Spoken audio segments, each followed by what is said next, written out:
penetrated the shield and landed on Endor. This is where the fun begins. A long time ago, in a galaxy far, far away. This is Rebel Force Radio. Your source for the Force. Star Wars news and commentary. With Jason Swank and Jimmy Mack. I've seen Star Wars 500 times.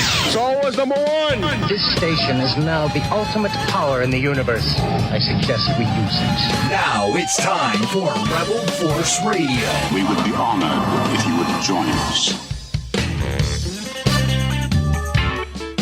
All right, here we go. We're almost there. Almost there. The moment we've been waiting for a very long time. Star Wars returns to the theaters next week. Yeah, big theatrical release. Mandalorian and Grogu.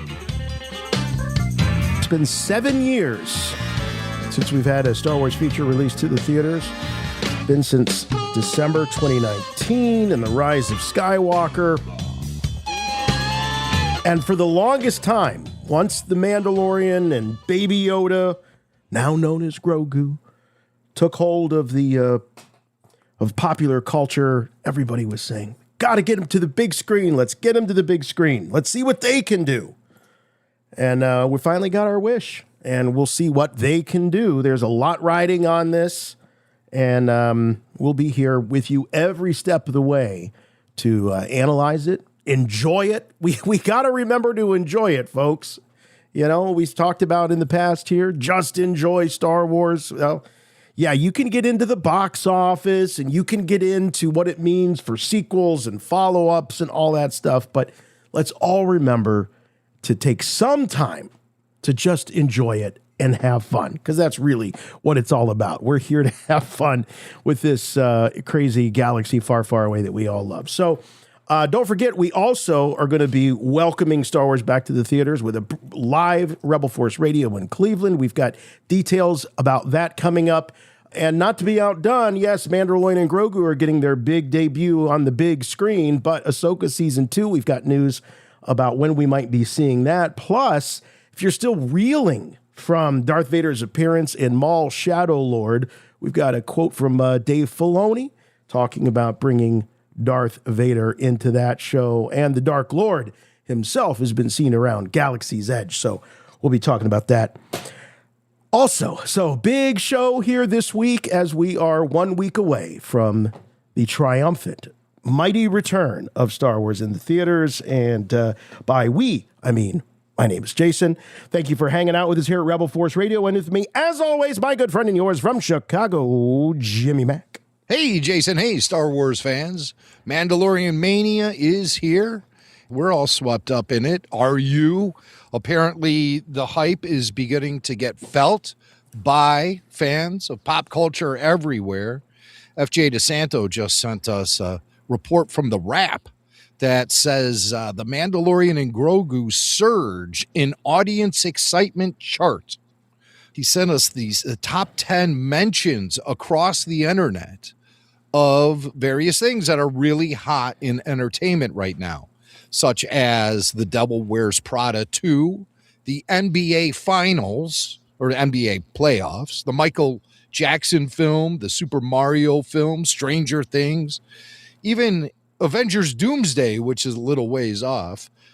All of those entertainment properties made it into the top 10, but right at the top of the list, hey, look at that. Star Wars, The Mandalorian and Grogu. Yeah, we're right up at the top. We're number one. Team Star Wars is number one as far as the top 10 list of mentions, internet mentions of the entertainment property itself. So yeah, and go Mando and Grogu. Yeah, we're up from last week, and yeah, we're up. We just beat The Devil Wears Prada 2. Thank goodness. Well, that's in theaters now. Wearing what? Never. But that's in theaters now, and I mean, it's been the number one movie for a couple of weeks, so naturally there's buzz about it. People are talking about it. So just imagine how much people will be talking about The Mandalorian and Grogu once they finally get to see it. We know there's going to be a lot of talk about the movie online, and it currently is the thing that's being most talked about on the internet as far as entertainment goes. So let's ride that wave into hopefully a very healthy box office of 100 million plus over the Memorial Day weekend. I hope, I really hope, but I'm not all wrapped up in it either. I get kind of annoyed when certain elements of fandom base whether or not they can allow themselves to enjoy something depending on what the box office numbers are. Oh my gosh. I don't consider myself one of those. Do you know how many movies of my favorite movies would be I would not be allowed or permitted to enjoy or like if it was all predicated on the theatrical box office? I mean, a lot of these movies that I grew up with as a kid that I loved and watched on home video, they weren't big hits. So Popeye, anyone? I mean, Popeye was a notorious bomb. It's still one of my favorites. But it also means that, look, the business has changed. And I think when people are comparing box office to what it was even 5 years ago for a major film, 10 years ago, forget about it. It's a completely different model anymore. I really believe that. And you have to adjust the expectations because what was a huge, big blockbuster 5 years ago, 10 years ago, you're just not going to see numbers like that. I don't think, certainly not annually. You might see one every few years that hits that mark. But the idea that every summer you're going to have a couple or three huge films like we had, I just don't see it happening. And as you were saying, it's not going to make or break whether or not I have a good time with this movie or like this movie or anything. And by the way, for the critics, who cares about the critics? A lot of these critics have kind of sugar-coated their initial reviews of the original Star Wars movies because they became such behemoths and such powerhouses. And, I think a lot of them thought it was just, another sci-fi schlock. And then, of course, once it became what it became, and they're, I've always liked Star Wars. But I mean, my God, the critical reaction to the original film was so bad, George Lucas made a T-shirt out of it. You remember that? It was mixed, I would say. Yeah, I remember George's T-shirt he was wearing there on the Tunisian set while they were shooting The Phantom Menace. Famously, George knew the photographers were showing up. He's like, where's that shirt of mine? With all the criticisms, I want that. This is my in-your-face moment. Yeah. Right. Okay, so fingers crossed. Star Wars has endured for years and years, and I think it still has the ability to surprise folks at the movie theaters. I mean, remember when the special editions were released, people considered that to be a massive gamble. And, all the pundits and Hollywood insiders thought that George was crazy to be releasing a film that people have had in their VHS collections for decades. But he went ahead and did just that. And each film he released from that original trilogy in early 1997 went to number one in the box office charts. Yeah. So you can't ever count Star Wars out. And a lot of people are really doing so with a great amount of zeal and aggression attached to it and stuff. They want to see the franchise fail. They do. And I think Star Wars still has some surprises up its sleeves. And I think the fan base shouldn't be discounted as being anything but the most loyal fan base that a movie franchise could ask for.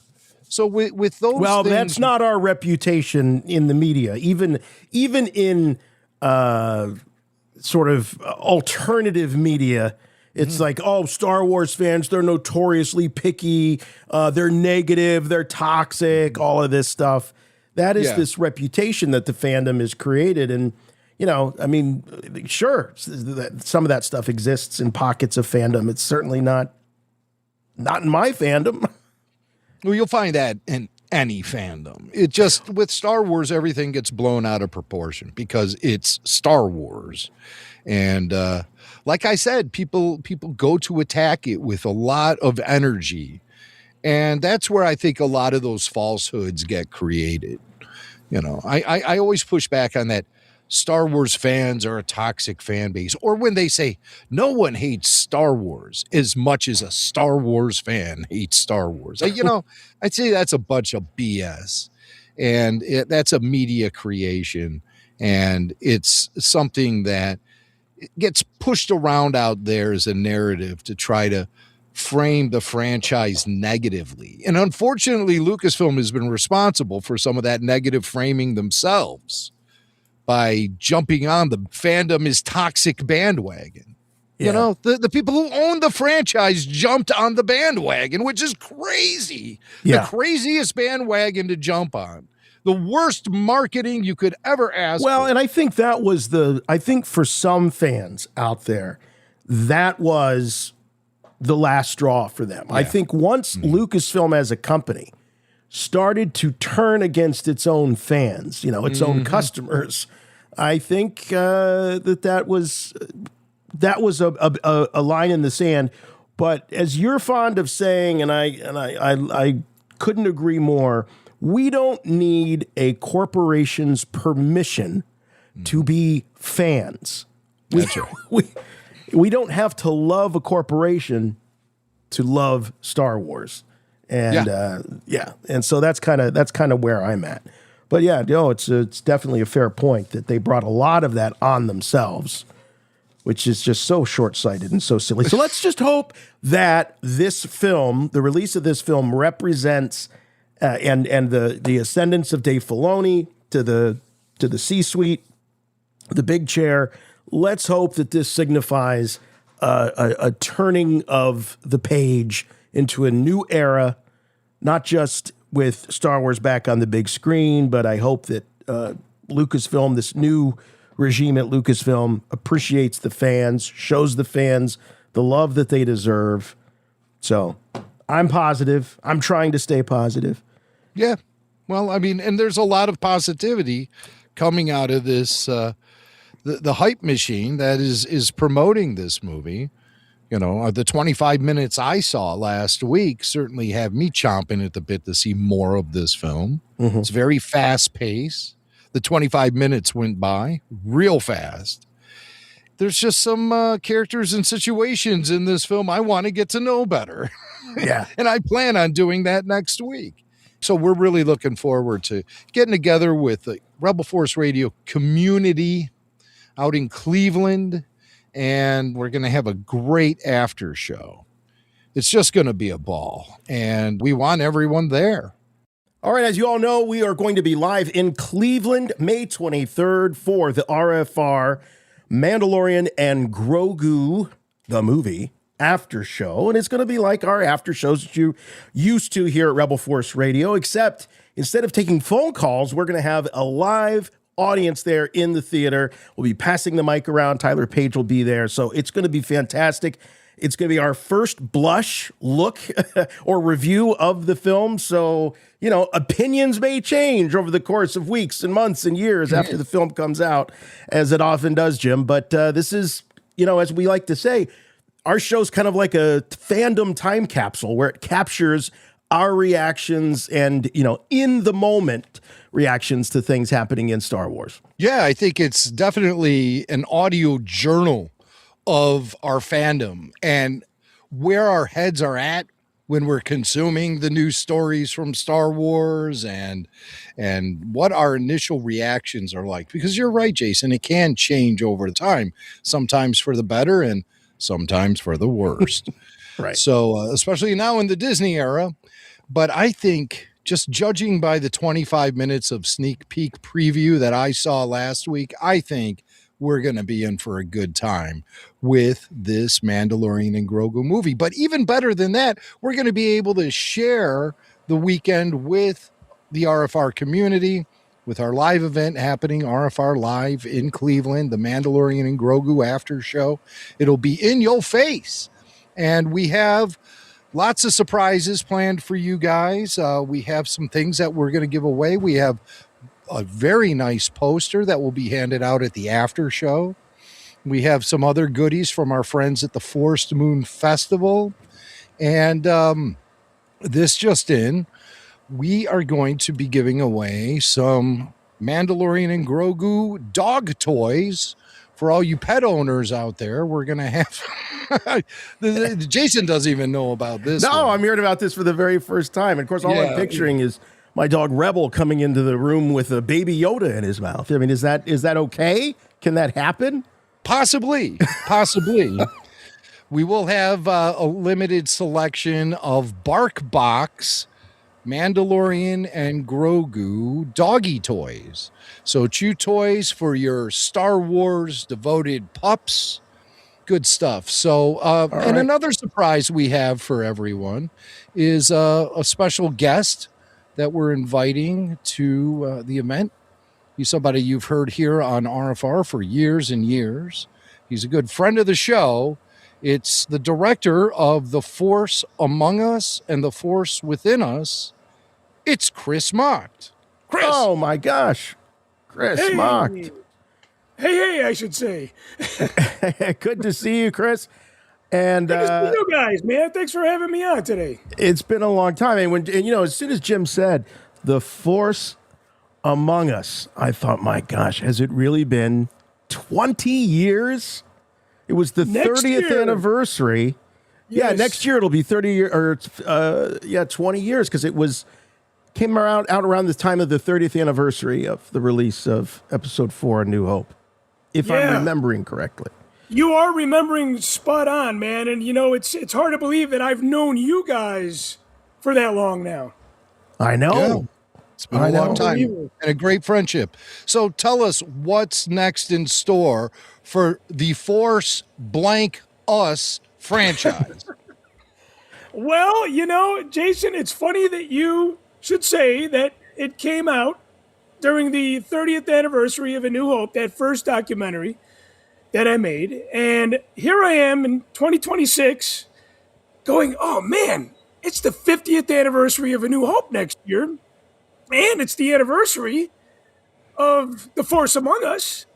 I said, I need to finish the trilogy. And for those of you that watched The Force Within Us, you'll see at the end of the credits, and that film came out now in 2013. So that's even getting away from us quickly as well. But at the end of that film, it says, coming soon, The Force Around Us. At the very, very end of the credits. So it's like the James Bond will return at the end of every Bond film, and we've been hanging on that for how long now? Since you said 2013, 13 years. Yeah, and it's incredible how fast, and you guys can totally relate to this. It's incredible how fast the time goes, and it's just getting faster as we are getting older. Mm-hmm. And I'm like, okay, you know what? Now's the time to complete the trilogy. So The Force Around Us is the name of the third documentary. And, Jimmy, I told you, too, I said, hey, you invited me out to do some shooting at the event next weekend. And I said, you know what? I want to keep this very, very, very low key. But I feel like, why not make a public announcement on your show? Because I remember making the public announcement for The Force Within Us on your show, and I remember you guys were so behind The Force Among Us all those years ago. It only makes sense for me to announce the third documentary being in the works on this show. It's full circle. It really is. It really is. I've got both of the documentaries sitting over on my shelf right next to all of my Star Wars physical media, and they're great documentaries and full of great memories. But each one has a unique take on fandom and what Star Wars means. So for those that are new to the Chris Mocked trilogy of like Jim says, the Force Blank Us trilogy, walk us through the sort of what you were trying to accomplish with each film, and then what this one is going to end up covering. Well, for those of you that are hearing about this for the first time, and I hope you're not, but look, 20 years ago was quite a while. And I know a lot of fans, as you guys know, have come and gone into the Chris, some of our listeners weren't even born, okay? They weren't even born when the first. Yeah. When the first one came out. We're really dating ourselves now. But, the first one was the Hallmark card to the variety of Star Wars fans, right? That's the layman's term to describe that documentary. A celebration of all these diverse fan groups. Mm-hmm. People that celebrate their fandom, by so many different ways. And we're still doing that today, actually. So the crazy thing is 20 years ago as that was, one, it's a little bit of a time capsule, right? Because it did come out right after Revenge of the Sith, about 3 years, right? Mm-hmm. So we're capturing that moment. And at the same time, fandom has changed, but it hasn't changed. There's some things that have changed, but there's some things that have really, really remained the same. And then that was my first film. I didn't know what I was doing, but thank God the people that were with me knew what they were doing. You guys know I had some Hollywood people working on the film. And the second film was kind of born, it was kind of like a Pete Townsend approach, right? Like an angst, I want to smash my guitar. I'm angry at the first film. This is not how I wanted to do it. So I get a second chance. And it was essentially more of my story, what Star Wars means to me, did for me. Mm-hmm. But then also everybody around me, all these friends that I've met, these celebrities that were willing to give us the time of the day, Ashley Eckstein, Dan Matson, Robert Watts, Steven Sansweet. Those are just a couple people that were in it.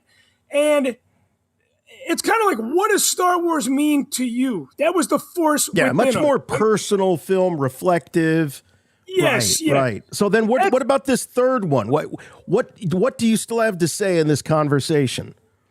Well, a couple things. And I was literally in the middle of writing it today. So it's still developing, but the big picture is taking an overall look at the evolution of fandom.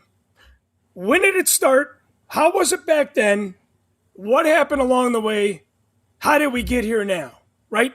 People have come, people have gone, fandom has changed. When we made the last film, George Lucas had not yet sold it to Disney. We are in a different era right now, so there's that to showcase. There's fan feelings around that to showcase. And as this hobby has been part of our lives, does it still mean what it meant to us?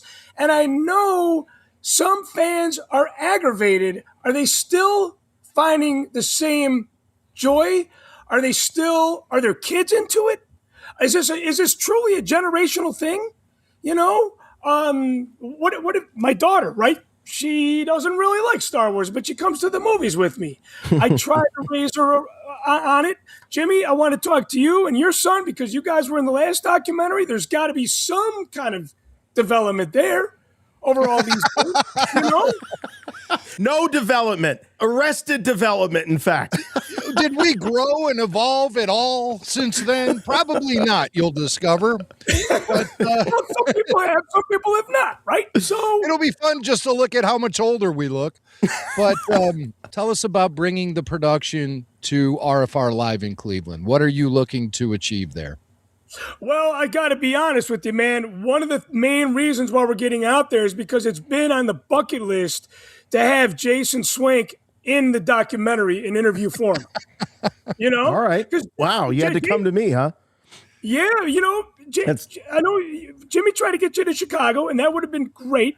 But then he's like, hey, we're doing this thing in Cleveland. Why don't you come out here? So I'm like, okay, you guys together, it's never been done in my trilogy, if you will, Mm-hmm. Yeah. So, and again, there's a lot of where are they now kind of thing in this documentary as well. So we're going to revisit some characters from the first and the second films. Yeah. But there's a lot of people that I've become friends and family with that are going to your event as well.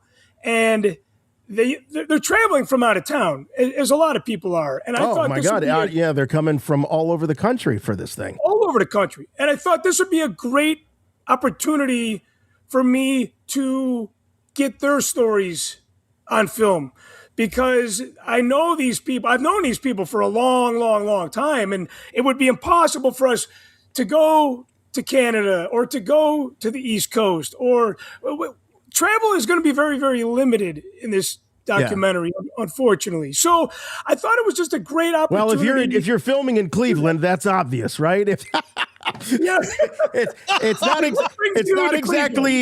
not exactly Tunisia or Norway, Chris, but or Northern California. It looks like that in the winter, and looks like it in. Yeah, well, I'll just leave it at that. But anyway, I'm kidding, but I'm thrilled that it's going to be able to capture this moment. We've done a couple of shows live, and the folks in Cleveland, Playhouse Square, have always been really good to us. So I'm sure this will be no exception. And there's some really, really beautiful places to shoot. You and I have been talking about getting that all organized, and I couldn't be happier. I think it's going to be great. I just wish we had more time. But you know what? These things often are best when they're kind of by the seat of your pants and under pressure and all of that. So why should this be any different? Exactly. Yeah, I'm looking forward to it, and I want to thank you guys for giving us the access to get out there, not only film you guys, but film some people that have been a part of my Star Wars fandom over several years that I've never gotten a chance to film in the documentaries.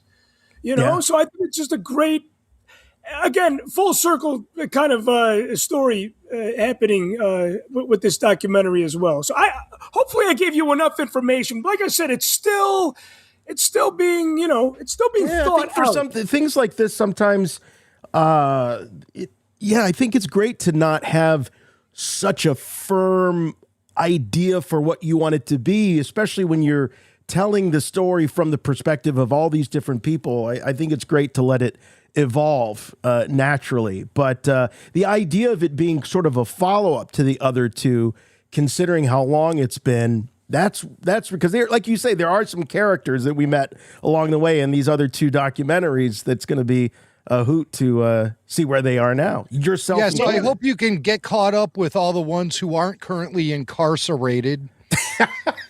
Yeah, right. Or 6 feet under. Right. Yeah, right. Unfortunately. We did lose Angry Mike. Yes, and Angry Mike's nephew, Abe, he is actually interested in filmmaking, and I'm very close to his mom, my cousin Angel. This is Angry Mike's sister, and she said, hey, man, Abe would love to follow you around on some of these film shoots, and we're going to be able to honor Mike, too, through Abe, because Abe loves Star Wars, and there's that connection that he had with his uncle, kind of like my dad and I, right? My dad and I had a connection with Star Wars.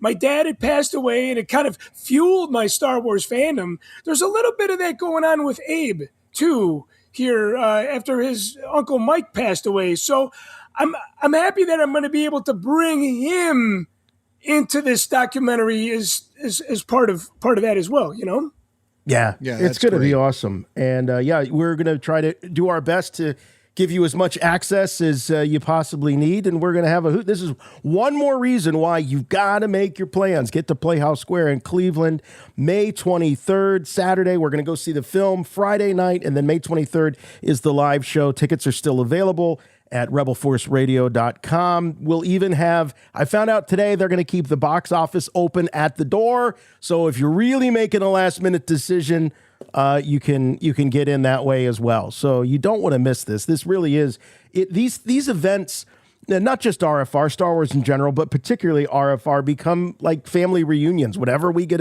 a chance to get together, we've got people that have been listening to us and doing this thing for the last 20 years. And yeah, and you don't want to take them for granted, because you never know. You never know how many more you have. Exactly. Cool.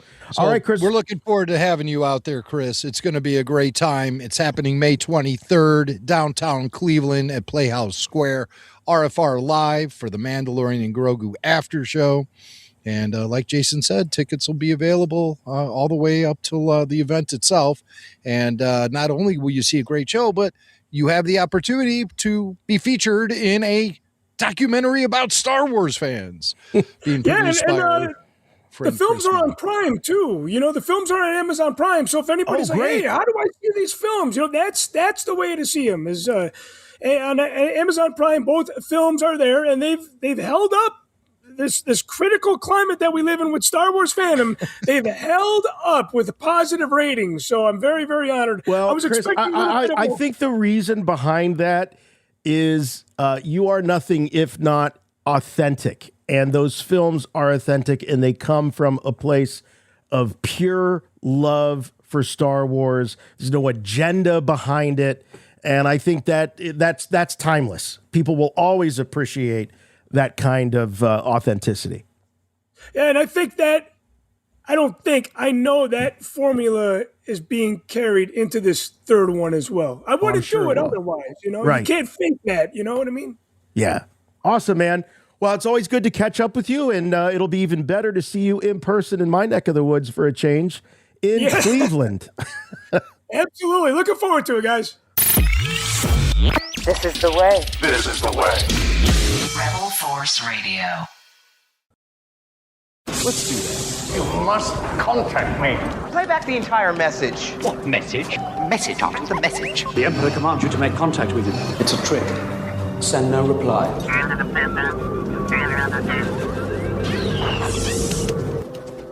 All right, we got a follow-up here in our listener mail segment. Brian, who says this, he writes in, "Hey guys, I posted a comment on the final Maul after show that Disney is bad at killing people." This was during the after show. This was in the chat. He says, "I appreciate Jason featuring it and you guys discussing it, but clearly you didn't agree with me and specifically cited the sequel trilogy as proof that Disney are good killers. I wanted to defend myself a little bit.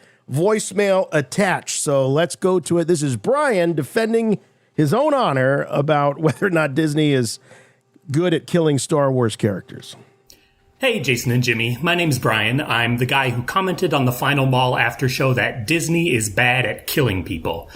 I really appreciate you featuring my comment and talking about it, but Jimmy, you clearly didn't agree with me, so I wanted to call in to defend myself a little bit. You mentioned the legacy characters in the sequel trilogy as an example of Disney being good at killing people. I find that completely ridiculous. First, you have Han Solo. His death should have been really emotional, but 6 months before it happened, Disney announced there would be a Han Solo movie right around the corner. Both of you mentioned in your review of The Force Awakens that Han's death was softened by the fact that you knew there was a movie coming out. Disney is really bad with this. They're scared fans will leave if their favorite character is gone, so they assure us more of the character is coming. It's even worse with Marvel. Major characters like Loki and Black Widow are killed, but they have upcoming solo projects announced months beforehand. I know that in most mythology, good characters never really die, but they need to stay dead for some time for fans to feel any impact. Looking at Leia, let's face it, Disney didn't kill her. Carrie did. Her death in the movie was alright, but she really just kind of lays down. I think most fans would agree that it wasn't the send-off the character like her needed. Despite my hangups about The Last Jedi, Luke probably has the best Disney death. However, very quickly after his death, we got him 3 more times in live action, in Rise of Skywalker, Mando Season 2, and Book of Boba Fett. There was still an incredibly short period of time to actually mourn his death. Simply writing in a script that a character dies doesn't make you good at killing. You need to follow through. The only major time I can think of Lucas bringing back a character is Darth Maul, who was incredibly popular, and Lucas still waited 13 years. When you add on top of that the countless fake-out deaths, in Rise of Skywalker alone you have Chewbacca, C-3PO, Rey. Kylo Ren fake dies twice before he finally kicks the bucket. I stand by my statement. Disney is really bad at killing people. If I'm on death row, I hope Disney is the one holding the noose. Rogue One is the only exception.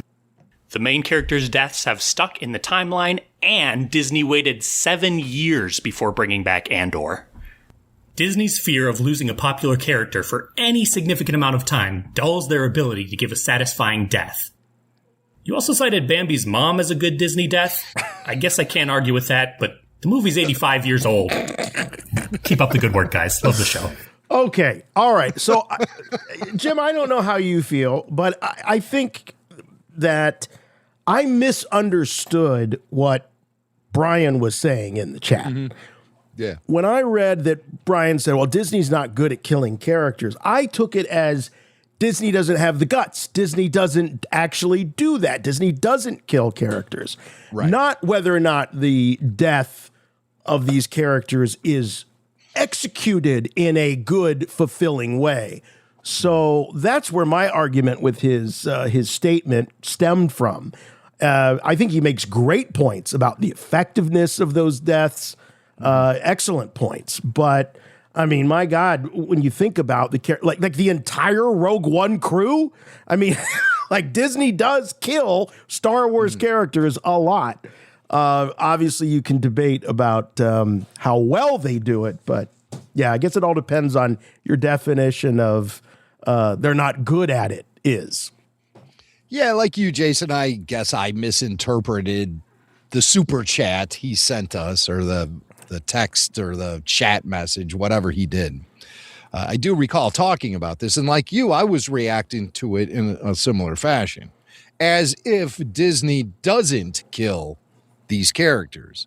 But what he's saying, they're bad at killing characters, is that they just don't do it well.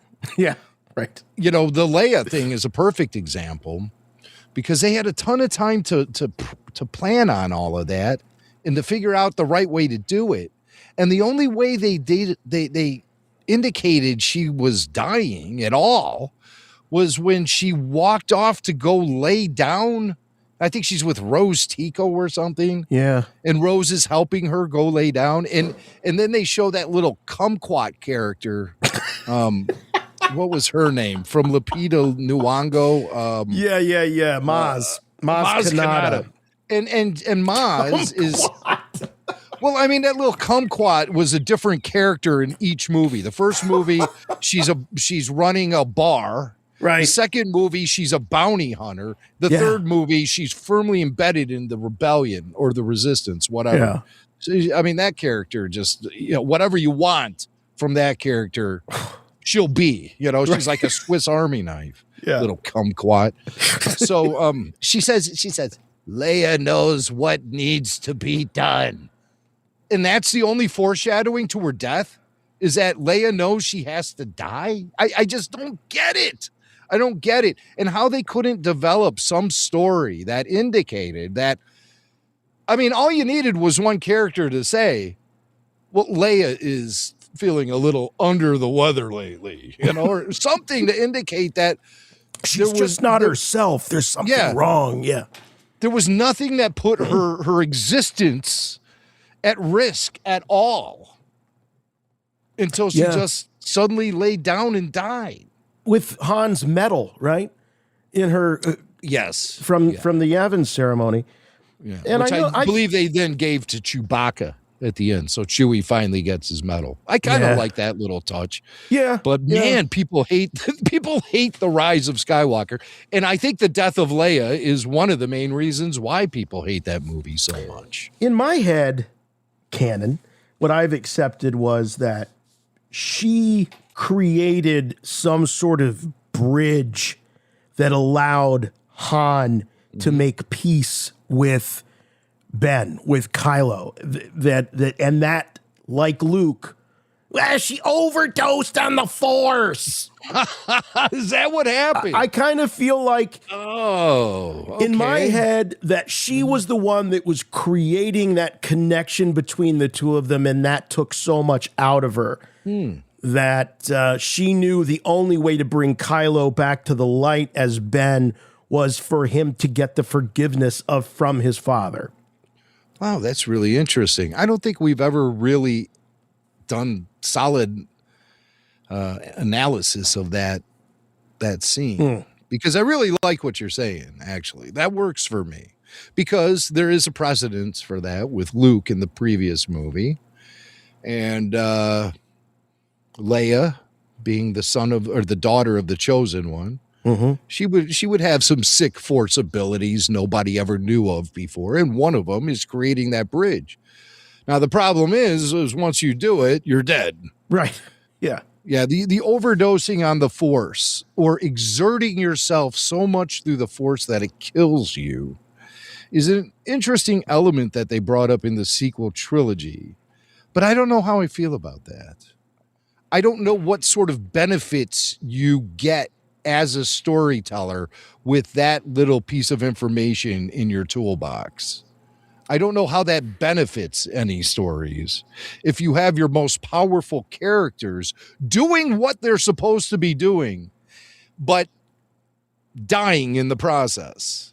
I don't know how I feel about that. It was just something, that whole overdosing on the force was largely created just as a way to eliminate one of the key legacy characters from the history of Star Wars. That's the only purpose that particular quality of that force ability has, it just, and what fun is that, if we want to go back to talking about killing characters, right. What fun is that? So George Lucas always believed that the characters should survive. The heroes should live on to fight another day. And that is something, killing them off the way they did in the sequel trilogy. They didn't need to do that. They could have had those characters stick around for another trilogy even. Yeah. But that's the trilogy where you push them a little more in the background because you've given your new characters time to naturally emerge. Yes. And be accepted by not only the fan base, but the story itself. I don't think the story ever accepted the new characters. And in certain instances, I think the story outright rejected certain characters. So, and I'm talking about the new characters that were infused into the Star Wars saga via the sequel trilogy. Some of them worked, some of them didn't.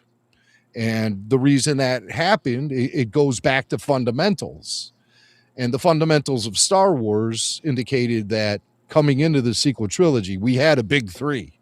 And those big three should have been united and respected throughout the storytelling. But the storytelling had one goal and one purpose, and that was to eliminate the original trilogy characters. So you combine that with the Lucasfilm that is then turned on the fan base. What do you get? You get Star Wars in the year 2026. When the Mandalorian and Grogu, as excited as I am for it, it feels like a Hail Mary pass. Anything to get Star Wars back into the theaters and on the silver screen. We have a very talented director with a huge history of success in movies with Jon Favreau. We have proven characters with Din Djarin and Baby Yoda et al.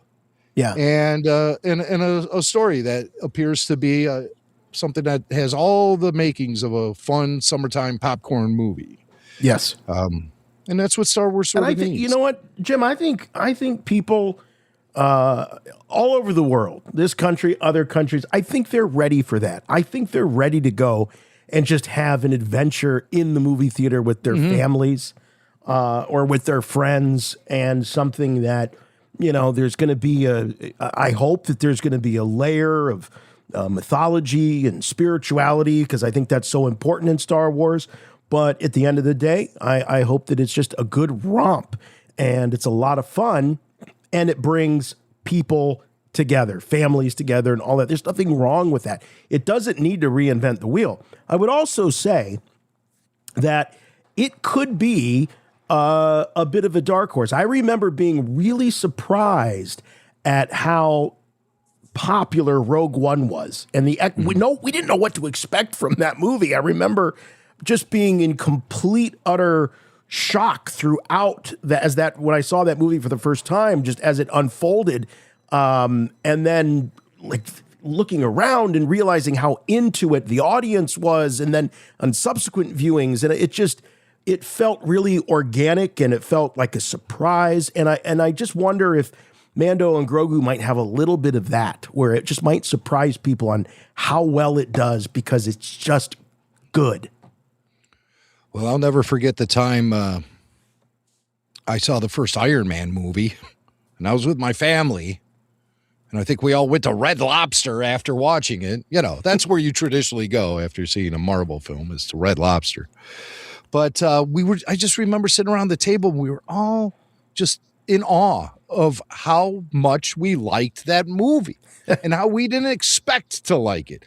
People, you got to remember, back then, Iron Man was considered really like a third tier sort of superhero. B-list. Yeah. Yeah. I really thought, wow, they're giving Iron Man his own movie? Really? I never thought that he had what it took to become popular as a movie hero, but he sure did. And then that opened the floodgates, obviously. And it came down to anyone who wears spandex and a cape is eligible for a major motion picture. But back then, the idea of Iron Man having his own movie just seemed like absurd to me. Because I really considered Iron Man to be sort of a, I don't know, one-trick pony in many ways. Yeah. He's a rich guy who has this suit of armor and he fights bad guys with it. End of story. I didn't realize that Robert Downey Jr. would bring so much personality to the character, and make him really beloved, as a movie character. So I don't think we're going to have similar surprises with The Mandalorian and Grogu, but we might be super impressed to see how a streaming series graduates to the movie theaters and see how well it does it. Because like I said, the first and only action sequence I've seen from the movie is the snow planet with the AT-ATs. And I'll say it again, pound for pound, the best AT-AT action we've ever seen in Star Wars, I believe. And because it's just, it's really... You mean even better crazy. Than more? Yeah. See, that was disappointing with... that was a good Kylo Ren, too. Thank you. With The Last Jedi was you had these incredibly ginormous Imperial walkers, but we never see them do anything. They just are there on the screen, and protagonists have these crappy ships and they just fly straight at the AT-ATs and then nothing happens. Their speeders all fall apart and stuff, Right. But I mean, nothing happens. It's just, they just go head on toward each other. There's no style. There's no substance. There's no choreography. There's no nothing. It's just going straight at each other. And then nothing happens. Nothing happens. At least as far as the AT-ATs go. They're eye candy. Really? Eye candy is exactly what I was looking to say. And in this case, in The Mandalorian and Grogu, we have different AT-ATs too. They look slightly different than the ones we see on Hoth. And just the fact that this battle happens on a cliff face is so exciting, because not only is there danger with all the blaster bolts flying and everything, but the environment itself presents a massive challenge. So it's just a cool moment. People might disagree with me when they see it. They say, "No way, you can't say that's better AT-AT action than what we see in Empire." But I say lumber around. I mean, I love Empire. Don't get me wrong, but I mean, they just kind of lumber, and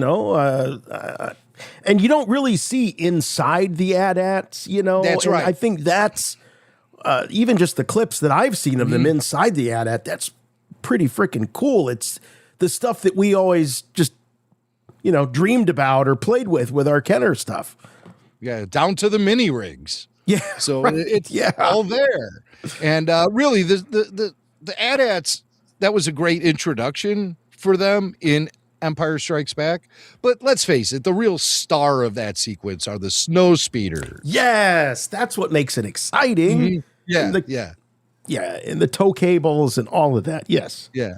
In The Mandalorian, it's the AT-ATs that are exciting, and they steal the show. So it's good stuff. Cool. It's great stuff. I hope I'm not trying to overhype it and make it something bigger than it is, but I sure enjoyed it.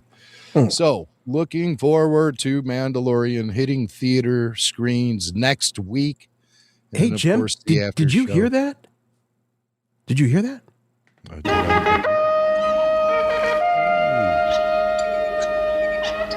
Well, that sound can only mean one thing. We've got another update here about the Forest Moon Festival coming up in just a little bit. I mean, it's right upon us here at the end of the month, May 28th through the 31st.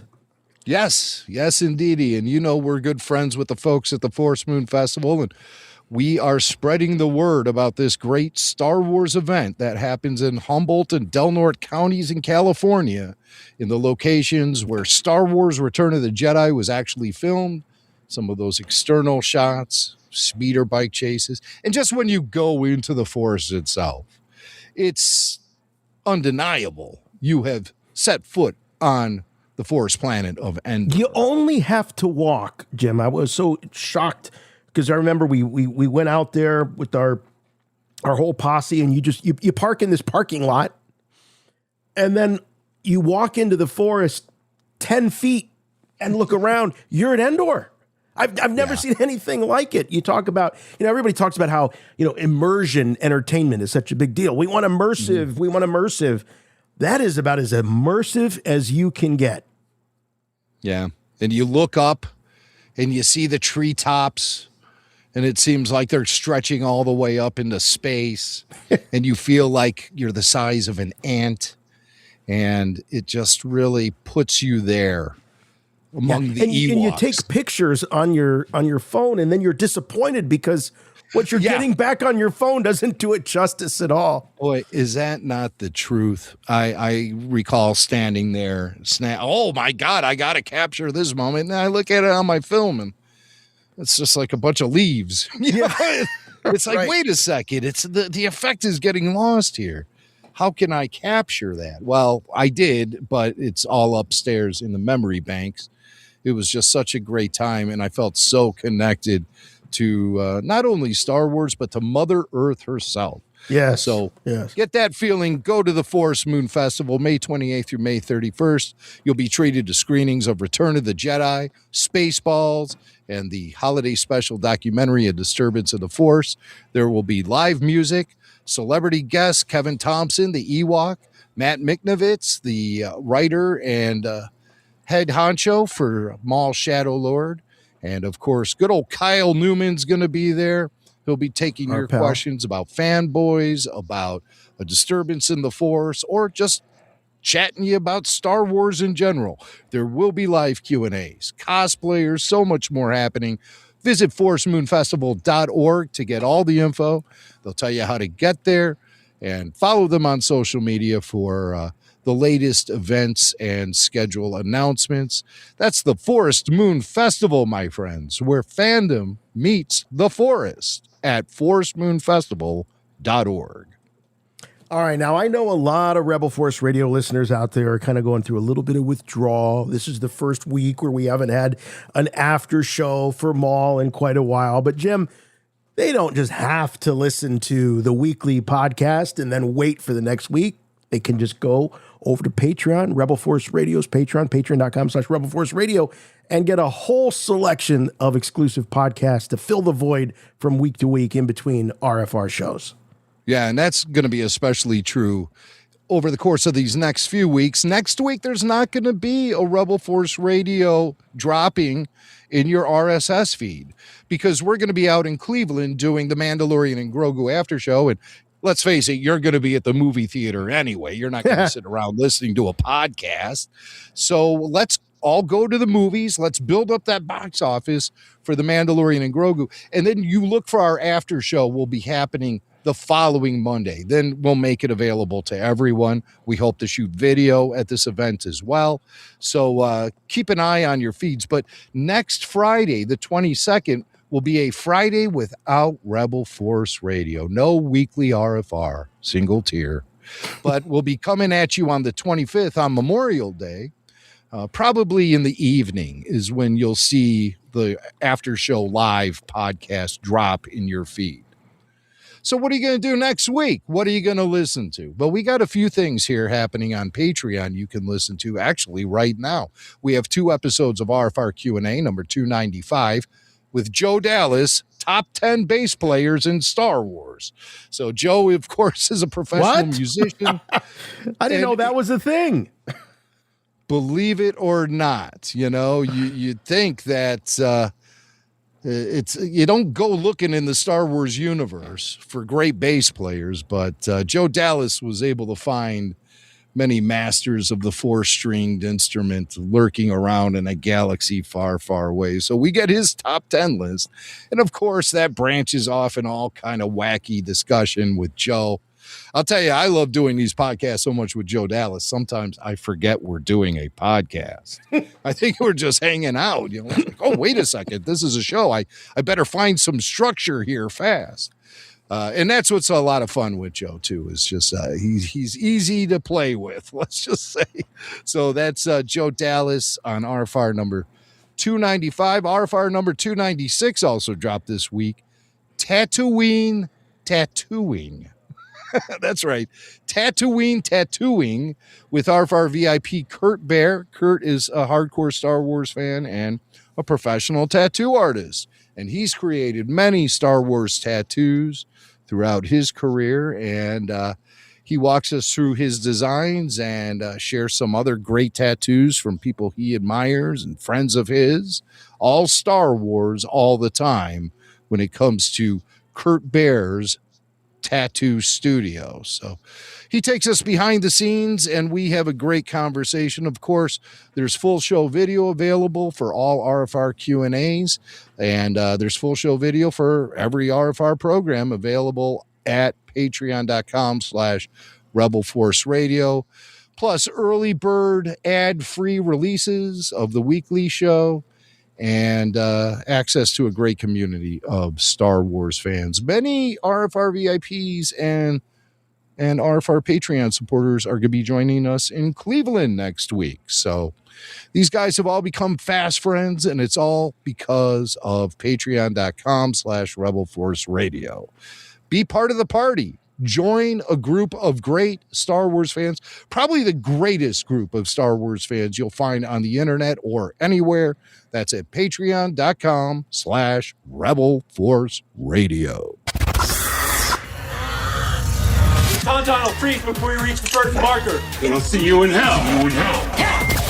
Rebel Force Radio.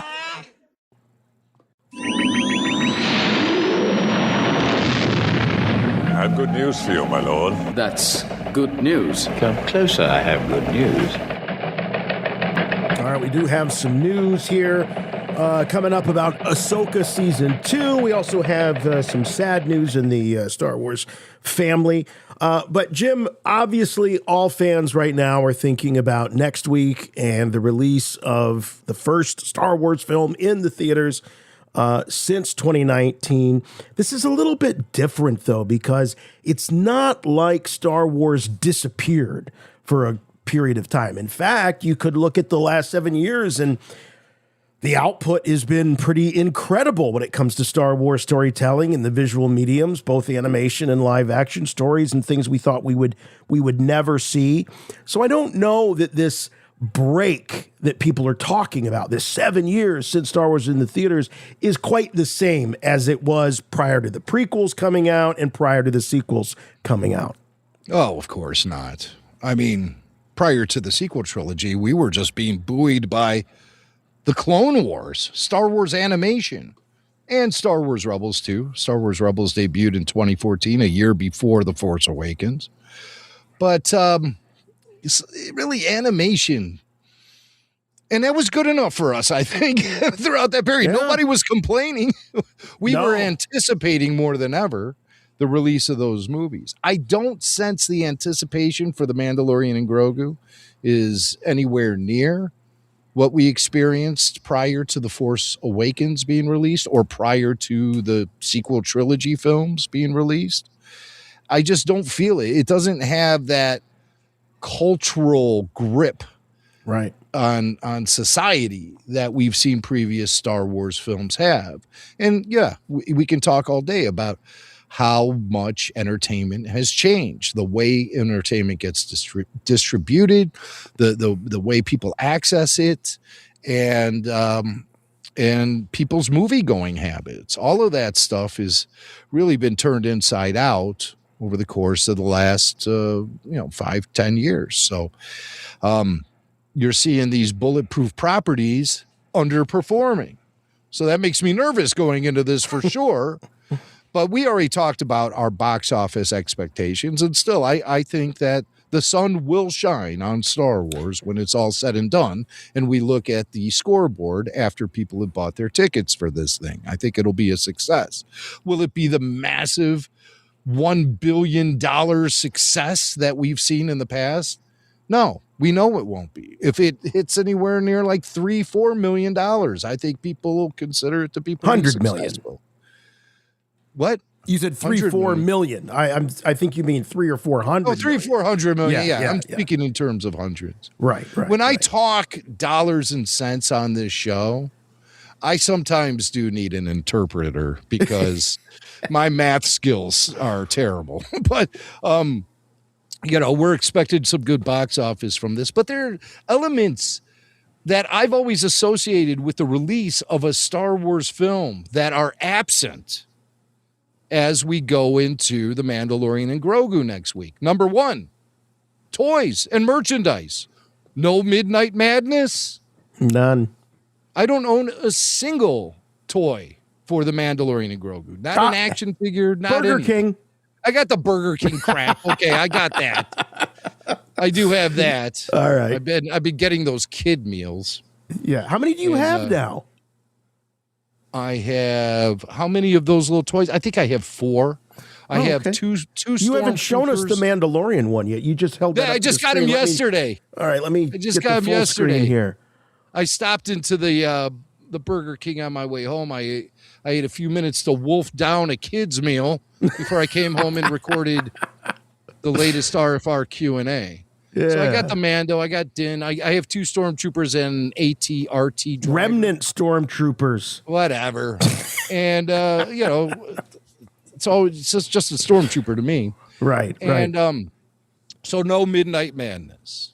No action figures. I mean, I haven't seen them out on the pack. I could purchase them on Amazon if I want to, but I'm waiting for them to be marked down from the current hideous $20 MSRP. I have 2 action figures from Mandalorian and Grogu, right back there. What I try to do on this shelf over here, it's too small, but is whatever is the latest thing that's coming out or is out. I try to have them sitting up there for Andor season 2. I had all of my Andor characters up there, but when I went to create a little setting for Mando and Grogu, I have the Sigourney Weaver, was it Admiral Ward, Captain Ward, Colonel Ward, sorry, demoted her. And of course I have the new Mando Grogu. These are Black Series I'm talking about. And I thought, wow, I really need someone else to sort of balance this out. And I have no other, because I refuse to buy remnant troopers anymore. I've got plenty of troopers and I can always throw them around the dirt and create a remnant version if I want for free. And then I realized I do have a Zeb. I have a Zeb, but it's animated Zeb, so he's up there with Ward and Mando. So I have a little trio there, but that's it. It was pretty sad. I had to go diving into my Rebels box and dig out that old Zeb figure that hasn't seen the light of day for several years. So yeah, I'm with you on the lack of toys. It's a bummer. And here's another one that nobody has talked about. Where's the novelization? The film has no novelization. Oh my God. You're right. I hadn't thought about that. Yeah. I mean, there is nothing. Every Star Wars film release has had a novelization accompanying it. What, Star Wars fans don't read anymore? Is that what I'm hearing? Is that the message you're giving me? Wow. I can't believe that. Mm-hmm. No trading cards. No comic adaptation. Right. No art novelization. of book. Well, now wait a second. I think there may be an art. Oh, is there an art of book? Or if there isn't, it's going to be coming. Okay, all right. I believe I'm not 100% up to speed on all of that. But you're right, no novelization. What about a soundtrack? I'm sure we'll get one. Eventually. But I haven't been aware of any release of any like physical CD or anything. Yeah. I think I did hear there's going to be some album release though. Oh, so maybe something a vinyl or something. Yeah, something about Beskar vinyl or something. Okay. You know how they dye the vinyl now, or they use different sort of materials to make it look a certain way. I've always heard that is not good for the sound quality of the pressing. I've always heard that if you get like a blue colored vinyl or a Beskar colored vinyl, that you'll be experiencing some loss in fidelity from the album itself. I don't know. I don't understand that. I don't use vinyl anymore, so I don't experience any of that. But I think there is a soundtrack release. Just the novelization thing really had me scratching my head, though. That's a good one. That's a real good one. Yeah, because you would go into into Target or the Walmart, and you'd go past the book, and then you'd usually see them on an end cap there. Sure. Yeah. Sure. But I mean, you'll be hard pressed to even find a book section in a big box store these days. This is true. Yeah. So maybe that's something. I mean, bookstores are a dying breed as well. So maybe that has something to do with the lack of a novelization. Just these formats that we've all had throughout our entire lives are dying out and becoming obsolete. And it seems like a lot of them are doing it all at once. Yeah. So we're seeing lots of stuff changing here in the 2000s. What are you most hoping that we will be talking about relative to this film at the after show live in Cleveland? Like what do you hope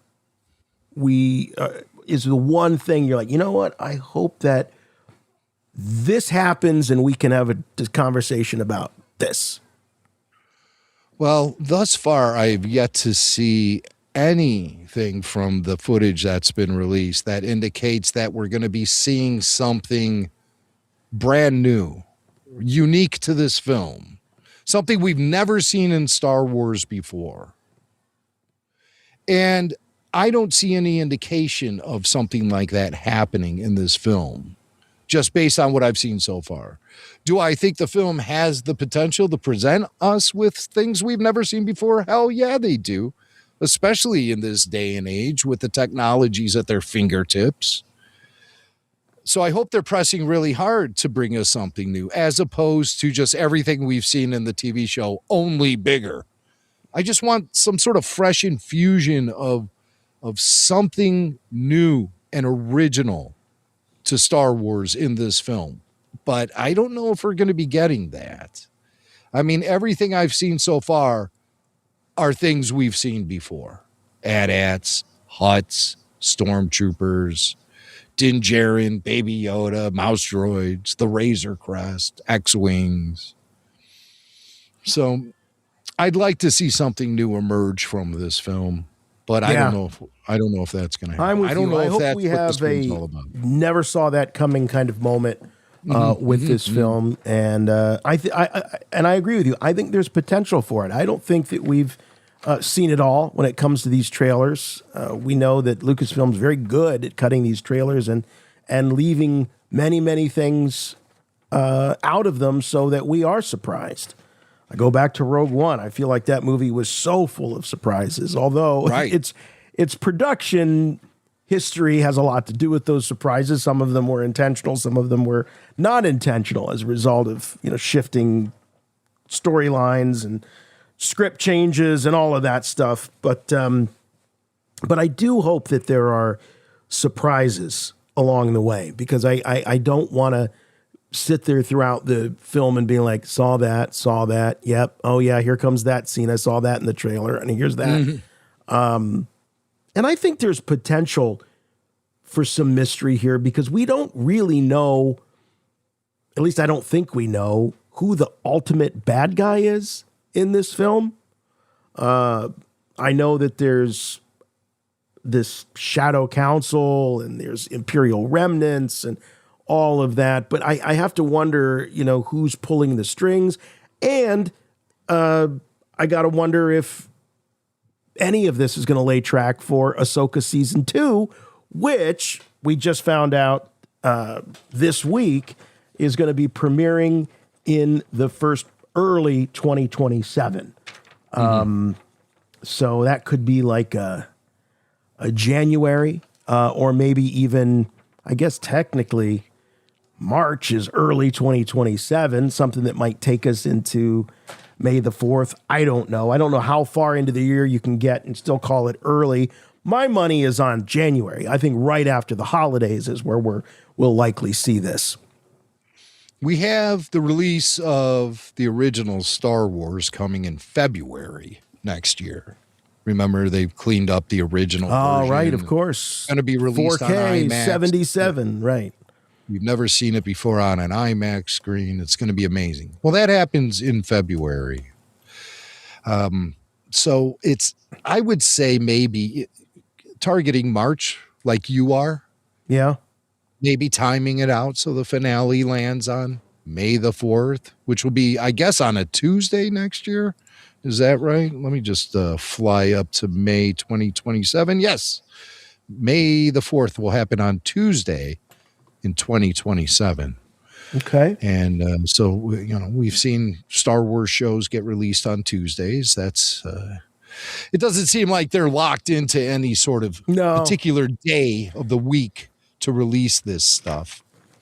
I was annoyed with the Maul release, going back to that overnight, early morning hours for us here in the States release time, which I think just blows. You take the event quality away. I agree. And then you've got to avoid the internet all day because somebody jumps and has to be first with the spoilers. And I'm not too precious about spoilers, but God, give us a day or two. Jeez. Yeah, really. I mean, I always say it's on the user.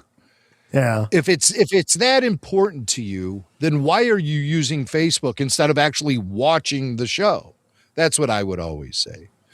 But here we're coming up toward a movie next week. So I am going to stress to people, try to be courteous of your fellow fans when it comes to releasing spoilers about the Mandalorian and Grogu film, because we all know that our schedules will only allow us to go to the movie theater at certain times when it's convenient and works around our lifestyle and our families and our jobs and all those commitments people have. You can't just wake up first thing in the morning and go right to the theater and see the movie to avoid all the spoilers. A lot of people are going to wait maybe even a week to see it. Yeah. So you just want to be patient, and you want to be careful that you're not ruining the experience for other fans. But at the end of the day, I think it's always on the user themselves to make sure that they have seen the movie or the show before they start prowling around Star Wars social media or websites. I mean, you're just asking for it then. Yes, but sometimes, you just pull up your Facebook or your Instagram just to see what, what's going on in the world. And then all of a sudden someone's got a, or you're just cruising YouTube and there's a thumbnail up in your face and you're like, oh, geez, what? So I wasn't really lurking around for it, but it just sort of pushes itself in front of you. But yes, I agree. I mean, you obviously have to curate your own experience. But at least maybe give us the holiday weekend, maybe give us through Memorial Day itself. And so the Ahsoka season 2, that's coming now in 2027. So that means it's going to be more than it's going to be like 3.5 years. Yeah. Between the release of Ahsoka season 1 and Ahsoka season 2. And I could cut them some slack for the lengthy wait. I mean, that's longer than we ever had to wait for Star Wars films to be released back in the original trilogy era. We maxed out at 3 years. Well, Filoni and the gang are maxing out at 3+ for the Ahsoka show, season 2. And yes, you did have to recast one of your main characters with the death of the great Baylan Skull actor Ray Stevenson. He's being replaced by Rory McCann. And I imagine that took a little bit of time to shop around and land on him. I guess Rory McCann was being considered to play the role of Grasso in the Andor series. And that's how they kind of got turned on to him. Lots of Game of Thrones alums crossing over into Star Wars live action. And Rory McCann is an example of that. So he'll be playing Baylan Skoll. So I can imagine that presented a little bit of a delay in getting this thing into production. Also, the fact that there was a massive hierarchy change at not only Lucasfilm, but at Disney. Yeah. That may have slowed things down a little bit. But still, 3.5 years is absurd coming from a studio that can't seem to make a movie happen in 7 years. And they can't make a live action series happen. Of course, Lucasfilm has been stretched thin with productions like Skeleton Crew, The Acolyte, and Andor in recent years. So it's not like they weren't doing anything. Right. It's just and they were paying a pretty penny for those shows as well. They were costing a lot of cash. Yeah, tons of money. But when you talk about the erosion of a fan base, it's stuff like this that I think pushes fans away. A 3.5 year wait between seasons of a TV show. I remember when The Sopranos would take 1.5 years, and I thought, oh my God, such absurdity. Yeah. But this is, and it's also not a TV show that was a huge success that everybody was talking about, like The Sopranos. Right. The Sopranos went years where it was water cooler conversation, and that energy sort of kept it alive, and it could go 1.5 years, 3.5 years between seasons of a show that even the most hardcore fans felt was a little lackluster. Yeah. I just rewatched Ahsoka. I just rewatched it. And a lot of my criticisms from the first viewing are still intact. Yeah. But I've come to warm up to it a little bit more just because I like the character so much. And I'd say the overall vibes are very authentic Star Wars. But the acting, the direction, the pacing, Rosario Dawson is such a stiff in this role. She's always like got a smirk and a side eye going. Like she knows everything that's going to happen before it happens. And yeah, I recognize that is a Jedi trait. But the constant all-knowing smirk and a side eye, that's the only like personality she applies to Ahsoka. And it's just lame. Yeah. It's just, and you can also tell she's in a constant struggle with that headpiece they have her wearing. You could almost like see it weighing her down a little bit. Yeah. So maybe they've taken time, this 3.5 year break, to tighten the screws on the Ahsoka production a little bit. And maybe I hope they're fixing the things that a lot of the fan base felt like needed fixing, both in the narrative and in the execution of this particular story. But one thing they got going for them is ILM. They do great work on this show. And I think that there's still a lot of potential in an Ahsoka series. Dave Filoni was recently asked at a Darth Maul or a Maul Shadow Lord screening about the future of Ahsoka, and he didn't really want to talk about it. And this is all about Darth Maul, really. But he did say that there is potential for maybe even the show to continue beyond the second season and go into a third season. Of course, it all depends on the viewership and whether or not Disney will want to give it a green light. But if they have a really successful season 2, this is a show that could continue. What I see happening here, and also it's being reported again that Filoni is telling people that you're going to see a bit of Admiral Akbar in this show as he leads the New Republic fleet into battle against Thrawn's fleet or Thrawn's army, whatever. Right, which we knew. I mean, Filoni was out there talking about that for a bit yet. But yeah, he's reiterating this. Yeah. Right.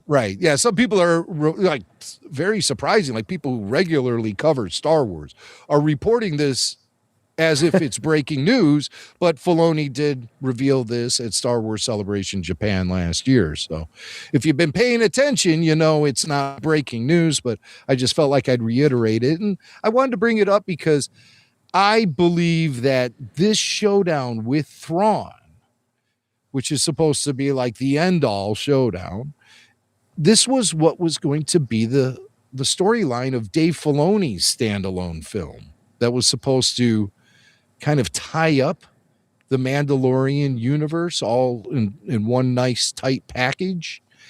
And I think that film is not going to happen. Do I think Dave Filoni will eventually make a live action Star Wars film? Yeah, I do. But I don't think it's necessarily going to be that Mandalorian tie-up film that Kathleen Kennedy announced at Star Wars Celebration London back in April 2023. I just don't see it happening. And I think a lot of that has been transferred to this production and this show. And we're going to see a lot of the elements that were supposed to be in that film in this show. And then maybe down the road, there could be some Mandoverse massive team-up film a la the Avengers. But I don't know how anxious Lucasfilm or Disney is to try to copy the Marvel template with Star Wars anymore. They tried for a decade.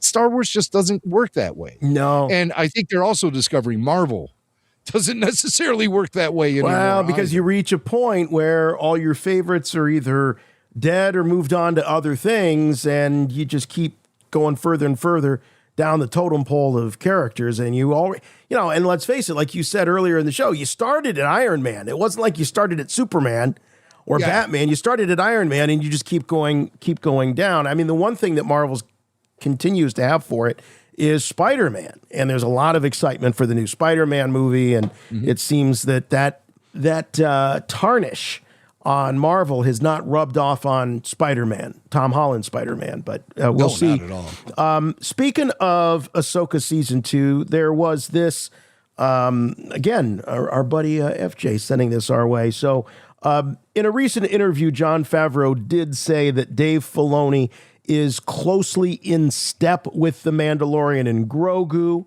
However, he stopped short of saying whether or not it'll impact Ahsoka Season 2. He says, I'm not sure to what extent it affected Ahsoka Season 2. You'd have to ask Dave because he's been very closely in step with us. So, in other words, at least we know that this isn't going to be some weird, relay where Favreau's going to do something in Mando and Grogu, and Filoni's going to have to undo it or subvert our expectations in Ahsoka Season 2. So they're at least collaborating, and hopefully that will, not cause any or will limit any weird issues that between the two stories.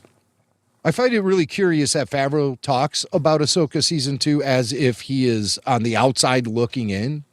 Remember Ahsoka Season 1, he was an executive producer on that show. Ahsoka Season 2, it doesn't sound like he has anything to do with that. Anything at all. And if you see an executive producer credit for Jon Favreau when that show gets released, you'll have to be scratching your head saying, what did he do? Because he's talking about it. And I've heard him make a few comments about Ahsoka where he says, well, my movie doesn't really deal with the big picture stuff. This is just an isolated fun story with Din and Baby Yoda. Filoni's show, the Ahsoka Season 2, will deal with the mythology and the big picture stuff. And he said, I think it will. And it's like, well, wait a second. Are you working on the Ahsoka Season 2 or not? I don't think he is. I guess he's had his hands full with The Mandalorian and Grogu for the last 3 years that he just doesn't have time to even be dipping his toe in any sort of live action Star Wars streaming show. But like I said, he was credited as executive producer on Season 1, and anytime executive Season 2 produced more of it. Yeah. Well, anytime a talk of Season 2 comes up, Favreau just knows nothing. Yeah. He knows nothing. Yeah. I know nothing. But that tells me he's not working on the show at all. And it makes me wonder, like, how far out the door is Jon Favreau? I wonder I've been what his wondering future the is. same thing. Yeah. What's his future going to be like with This Star could be Wars? it. This could be his swan song. This could be it. Now, I think if they decided to do a sequel or a Mandalorian season 4, I think Favreau would have the itch to be the guy running the show for that, because he's ran the show for so long when it comes to the Mandalorian. I don't even think that decision has been made about I don't think so either. Mandalorian season 4. I think it all depends on how this film does. Right. Of course. And then all the focus is going to turn onto Starfighter, the re-release of the original trilogy, or at least episode 4. It's just like as we were covering with the Maul. You know, they've got a lot of great momentum and fan excitement about Maul, and it's probably going to be another couple or 3 years before they get to season 2 on that. Mm-hmm. Yeah, they really need to tighten up that pipeline. Yeah, I would say. They really need to tighten that thing up, because this is getting ridiculous. You know, you're making us wait 3.5 years between Ahsoka seasons, and the episodes, there's only 8 episodes a season. They're like half an hour long. So maybe they'll extend that a little bit, but I bet they won't. I bet they'll give us half-hour seasons again. They'll drop them 2 episodes a week, and the whole season will be over in a month. That's what you made us wait 3.5 years. I bet you're right. I'll bet they continue with that. Yeah. And it's over before it begins. Or at least it feels that way to me as a fan. You know, I miss the days when we'd really get settled in for a season of a TV show. And they would bring us fresh episodes every week, taking time off for the holidays and stuff like that, and summertime. But it was just something we could always rely on, having regular TV episodes dropping each week. But that's all in the past, including Clone Wars with 22, 23 episodes. We really got settled in with that type of stuff. We sure did. And it was constant and it was consistent. Yeah. So, and I'm disappointed about the Ahsoka, because it was supposed to be 2026 for the Ahsoka season. Yeah. But apparently there's production delays. We thought maybe holiday period of 2026 we would see it. I was thinking they would drop it in August, just like they dropped season 1 in August 2023. I'd be like, why wait for the holidays? We've already waited 3 years. Yeah, right. So, but I mean, I guess time moves a lot quicker now than it did back in the day. And people don't seem to mind taking such long breaks between seasons and, you know, episodes of films and new chapters and things like that. People, I guess, just have a lot more patience for all that than I ever had. But the thing that bothers me about it is I was just looking at this as like the perfect year, because you had your animated series, you have your major motion picture release, and you have your live action streaming series all in 1 year. And I thought if they pulled that off, this could really set the pace for the entire franchise moving forward. And they just couldn't stick the landing on it. And now we have to wait till 2027 for Ahsoka season 2. And it better be worth the wait, because I don't see fans being much more patient with this show than we've already been. Yeah, totally agree. All right, let's take a break from all that and pay homage to a fallen Star Wars alum. Yes, sad news in the galaxy far, far away this week, as Michael Pennington passed away at the age of 82. Of course, we will all remember Michael as Moff Jerjerrod in Return of the Jedi, overseeing the construction of that second Death Star. And Jim, there's obviously many things that I'll always remember about seeing Return of the Jedi in the theater as a precocious little 6-year-old, but Darth Vader dressing down that Imperial officer and looking just so hulking and just huge, larger than life. That is something I'll never forget. In the fear in the eyes of Moff Jerjerrod when he finds out that Vader is the least of his problems. Yeah, right. Yeah, this guy, he was one of those Imperial officers, you could tell, who was definitely over his skis a little bit. You know, he bit off more than he can chew. And he had a few memorable scenes with Vader, just as sort of the bureaucrat kind of Imperial officer. He was also featured in a few deleted scenes. At one point, at the beginning of the movie, Vader goes to see the Emperor, and Jared, he prevents him from seeing the Emperor. He says, the Emperor's not seeing anyone right now. You can't. And so Vader chokes him, of course, and walks right by him. I think we see those, the Royal Guards lift those pikes that they were holding, I think, at one point in that scene. Yes, yeah. And I think Vader makes them choke, too. So, and then there's another scene where he's in the control room of the Death Star, and they show he's acting hesitant about firing on the planet Endor, or the fourth moon of Endor. So like that order had come down from Palpatine, and he was showing some hesitation. He didn't feel right about blowing up the planet or something. But they were just really, those are some weak, at least the second scene with him in the control room of the Death Star. That's kind of a weak scene. Yeah, was he just getting a conscience all of a sudden? This yeah, and you understand why it ended up on the cutting room floor. But this is a guy, you know, George tapped into a lot of British actors who had tons of Shakespeare experience. And Michael Pennington is one of those guys. He founded the English Shakespeare Company in the 80s, shortly after he starred in Return of the Jedi, actually. And he's an honorary associate artist of the Royal Shakespeare Company. So, wow, big Shakespeare props and cred for this guy. But of course, us as Star Wars fans, he's known as Moff Jared, not a Grand Moff either, just Moff, just a regular Moff. Something got something to work for, right? But let's take a quick look at his scene, if you don't mind. Yes, let's do that. I tell you, this station will be operational as planned. The Emperor does not share your optimistic appraisal of the situation. But he asks the impossible. I need more men. So we talked to Jeff Norcott, who is a UK comedian. He's pretty well known there in England. And he's an RFR listener.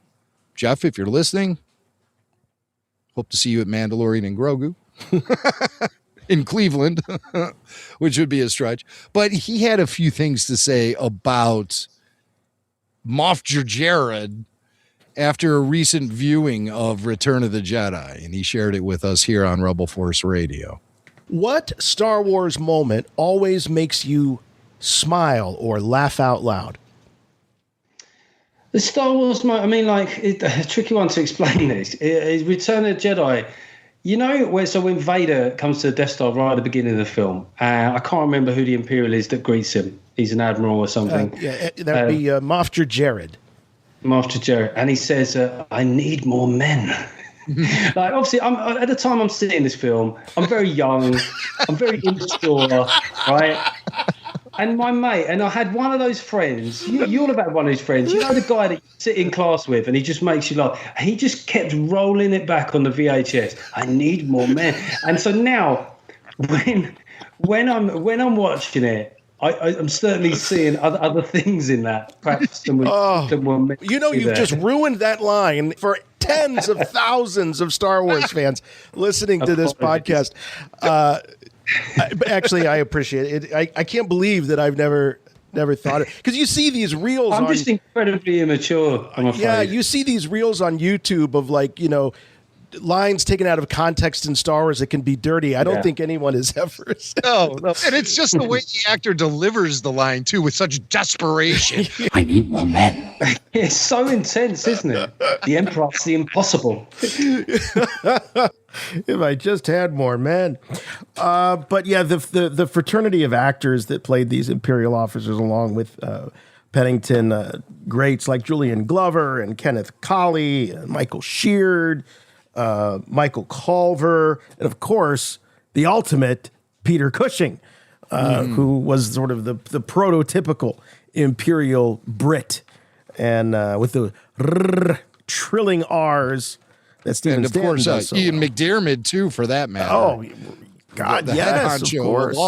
Of all, that guy is so far up Shakespeare's ass, it's not even funny. So, but that's what you do when you're an actor in London. And, that's right. You got to have your Shakespeare down.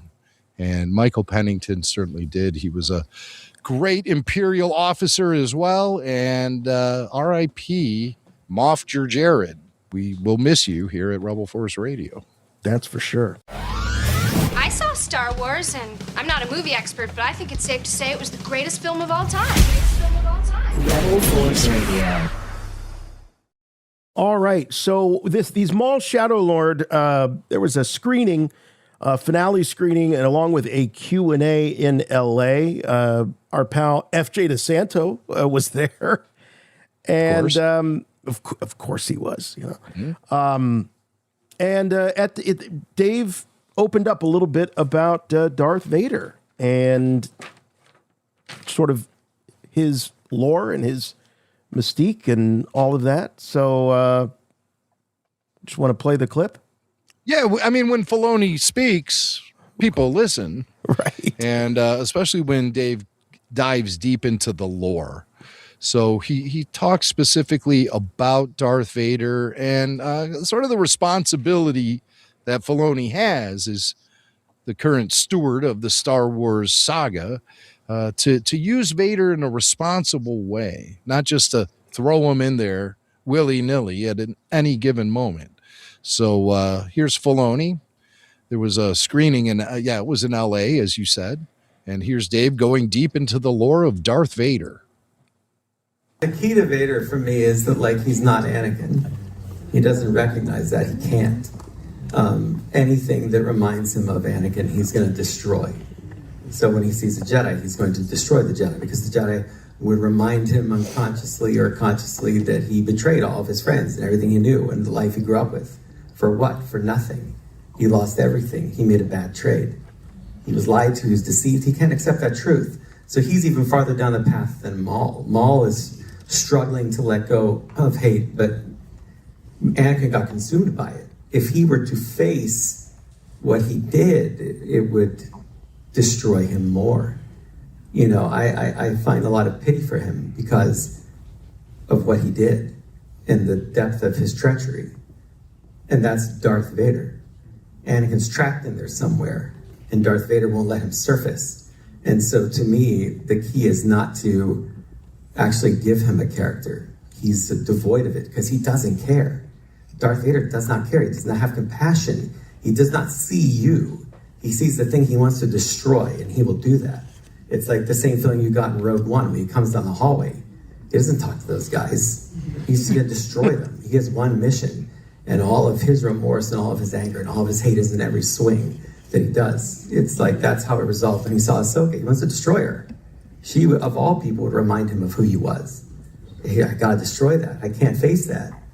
And so like Obi-Wan, he wants to destroy that. So he is a destroyer, Darth Vader, and only his son, only his offspring could make him spark, could make him see something. But at first, selfishly, you and I can rule the galaxy. That's where he goes.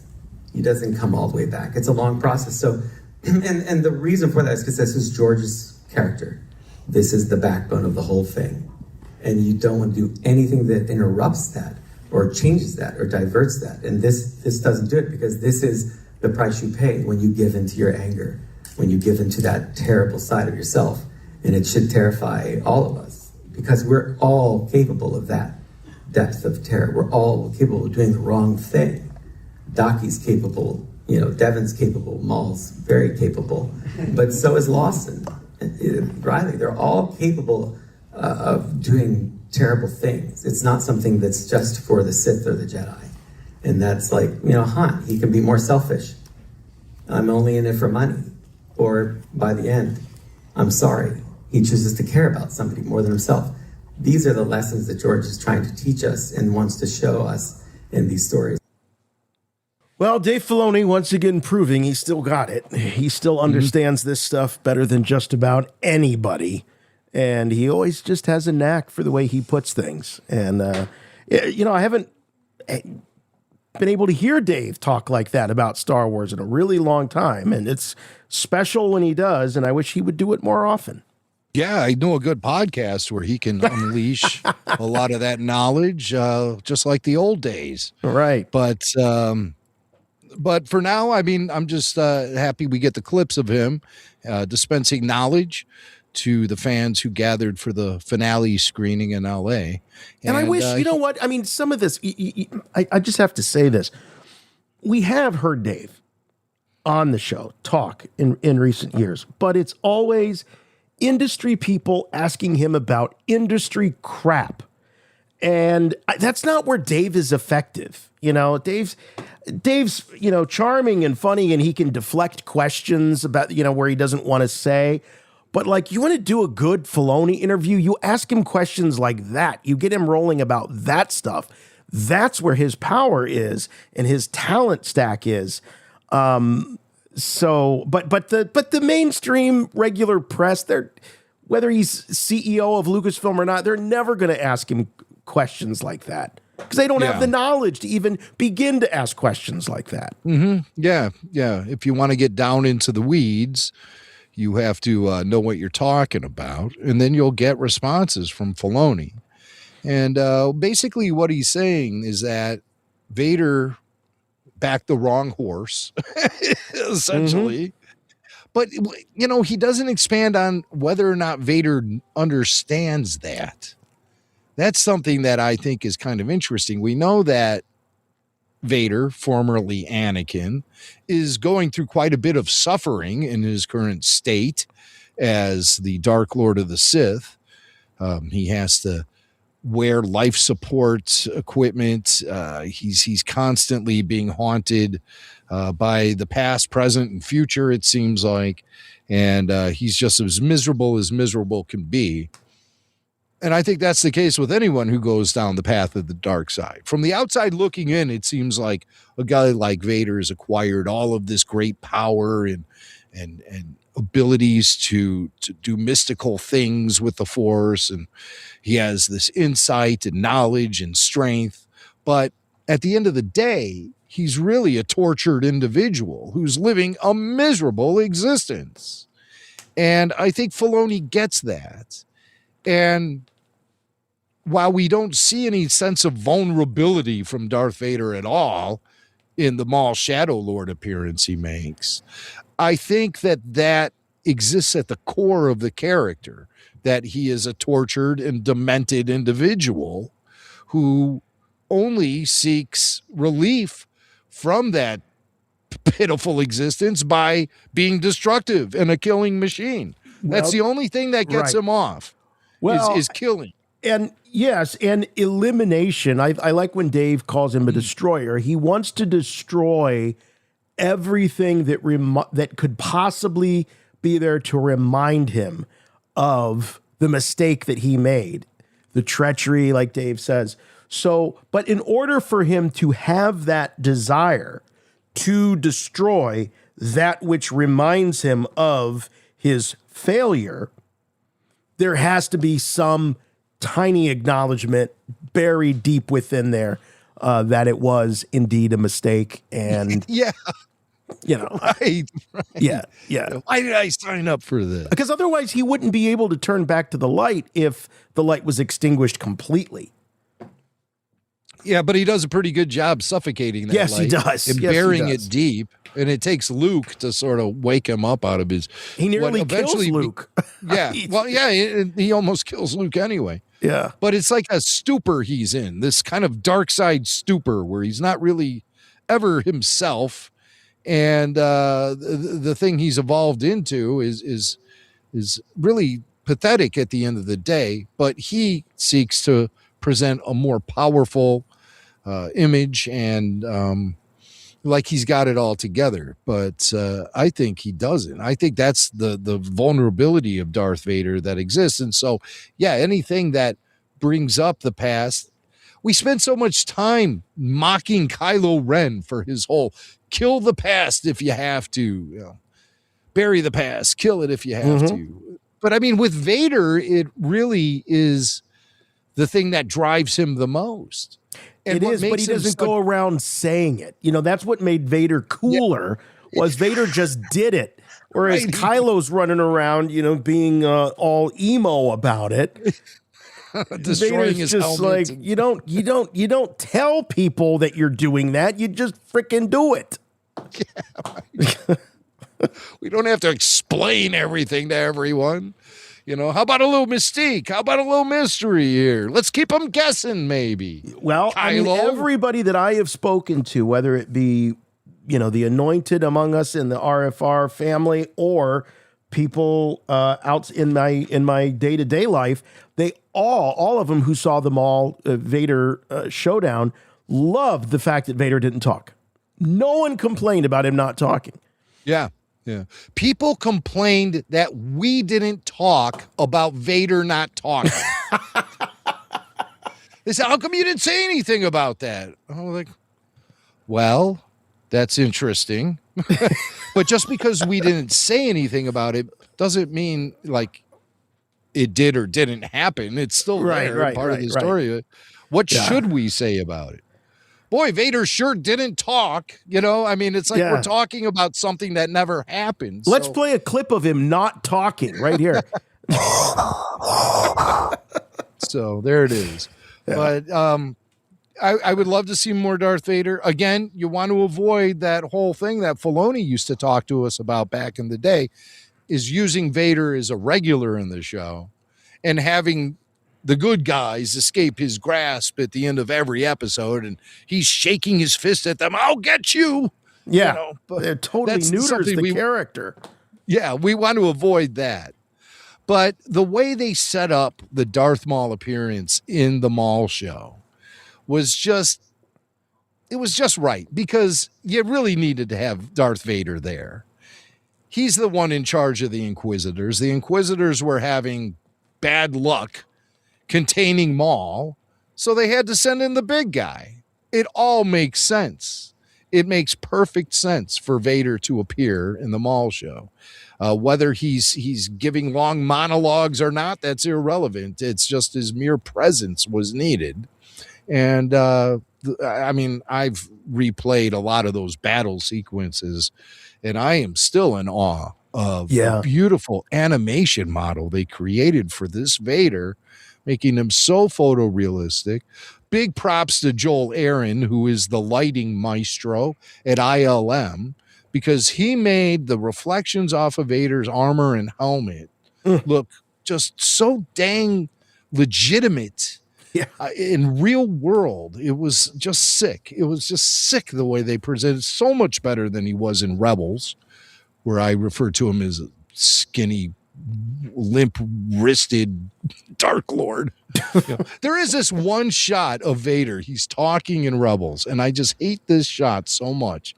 I think he's addressing Governor Price on Lothal, and for some reason, the camera zooms in on Vader's hand as he's pointing and talking to Price, but he's so just limp-wristed as he's talking to her.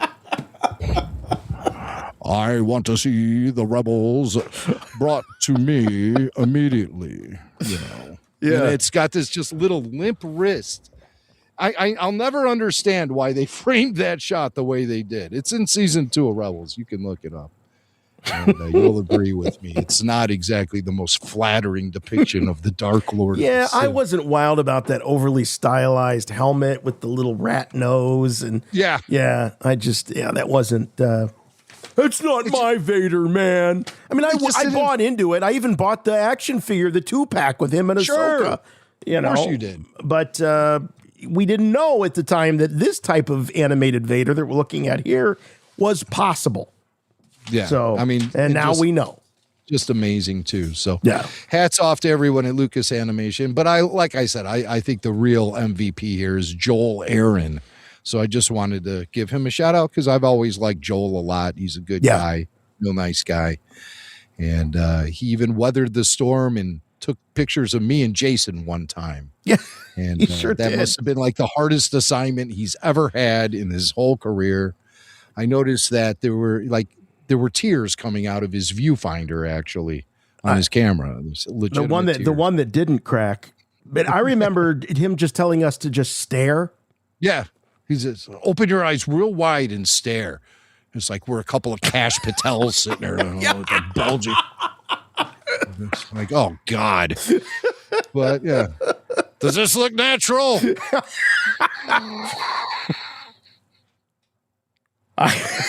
Oh boy. I'm not on Adderall. But we have more Darth Vader news. Yes. This is something big we've been looking forward to. And that's the arrival of Darth Vader to Galaxy's Edge. Mm-hmm. So apparently a lot of people were there to capture the moment when the original trilogy reboot of Galaxy's Edge at Disneyland launched and became official with Darth Vader arriving to Batuu for the first time. So they have that TIE fighter that's parked there in Batuu, and that's where a lot of character moments happen. And it's all scripted, and they walk around and they kind of tell you why they're there. And typically that's always been reserved for Kylo Ren and the First Order Stormtroopers. Now it's original trilogy era Stormtroopers with Darth Vader himself.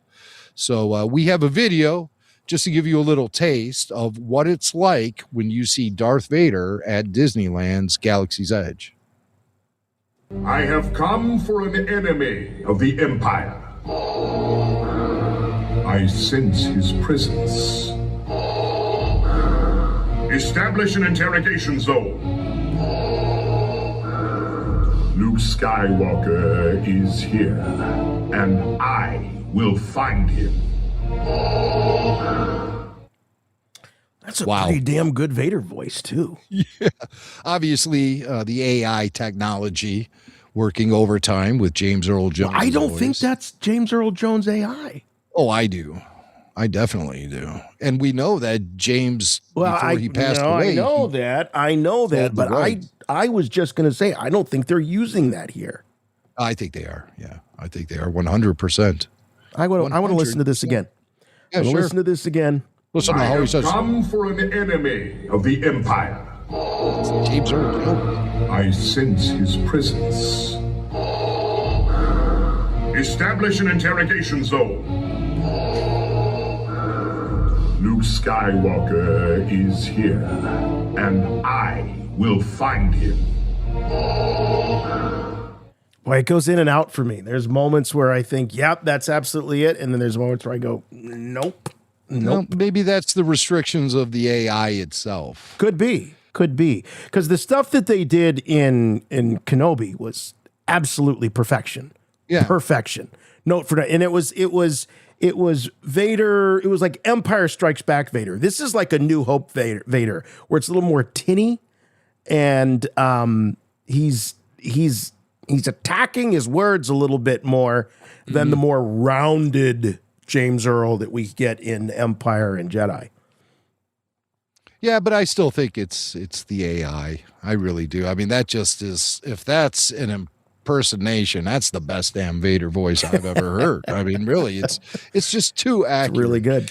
And again, he's saying things maybe in a fashion that James Earl wouldn't have presented the dialogue, Yeah. But he's not around anymore to coach them and conduct them on how to deliver Darth Vader lines. And also, James Earl Jones changed his approach to the Darth Vader voice over the years. Yes, he did.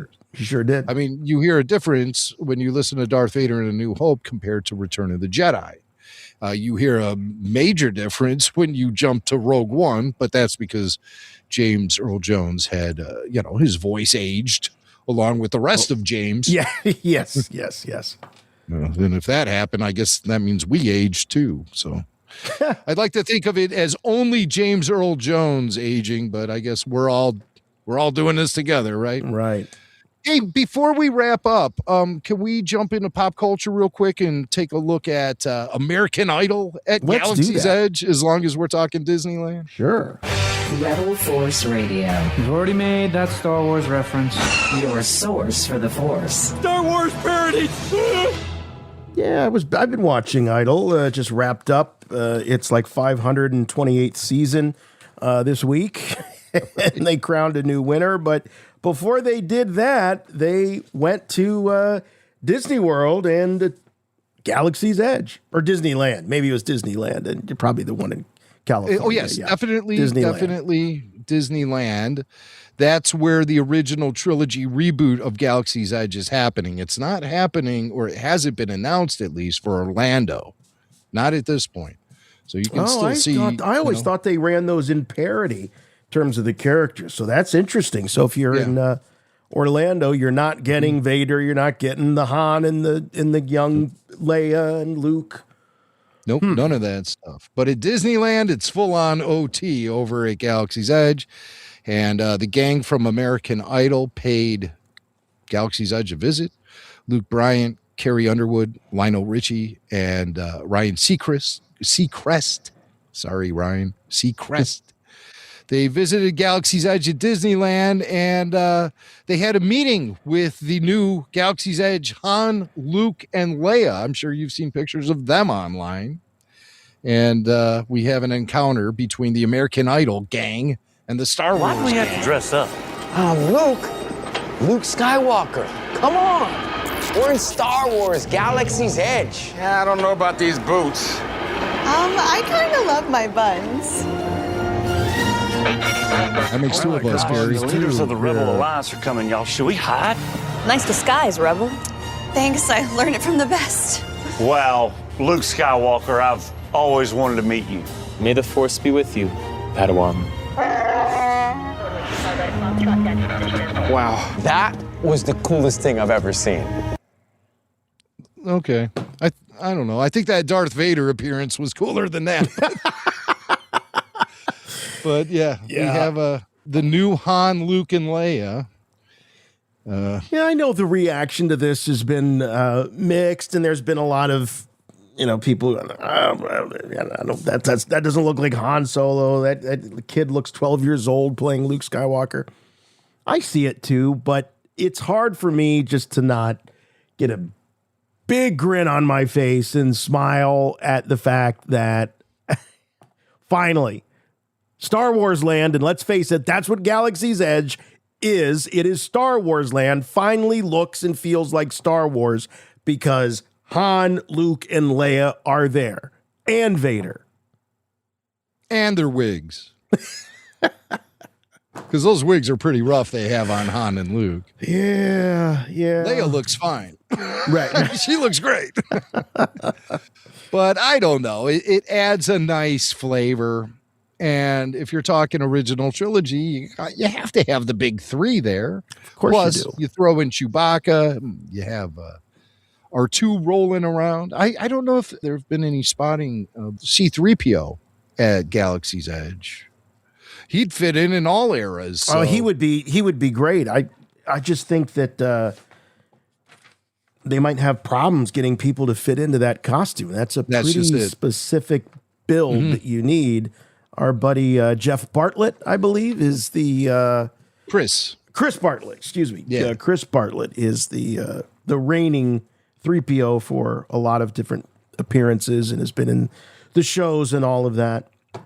Yes, indeed. He's great at it. And he just came out of fandom, Yeah, right. Here's a guy who was building C-3PO costumes to go to the convention center. I even suited up Chris once at an event at Rancho Obi-Wan about 8 years ago. So I've seen C-3PO naked. More naked than he appeared in The Phantom Menace. That's all his pots was showing. Somebody posted online, I think in the official Rebel Force Radio Facebook group, they said if C-3PO he considers himself to be naked without the plating covering up all of his wires and gears and stuff. But yet, when he does have the plating completely on, there's the exposed midsection. So does that mean C-3PO has been wearing a halter top all of this time? It's a belly shirt. Yeah, it's a belly shirt. Like a tube top? Yeah. Okay, well, if that's canon, then... I mean, Freddie Mercury wore tube tops and belly shirts, so... Sometimes I think 3PO and Freddie Mercury, they're carved from the same piece of wood. Or that was just the first thing that came to my mind when I was trying to think about a dude wearing a belly shirt. I was like the 80s mustache, Freddie Mercury. Yeah. All right. It's either Freddie Mercury or Billy Mack at Star Wars Celebration 2007. Okay, let's get to our last clip here of Star Wars and pop culture. American Idol at Galaxy's Edge. All right, our gang from American Idol now, they run into the big guy himself, Darth Vader. Why didn't you dress up as Chewbacca? We could have gotten a group photo. Chewbacca is like 7 feet tall. Oh, so that's why you're Yoda. Judge me by my size, do you? It's better to be on the short side than the dark side. Right? The dark side of the Force is so overrated. I mean, it's real weak sauce, if you ask me.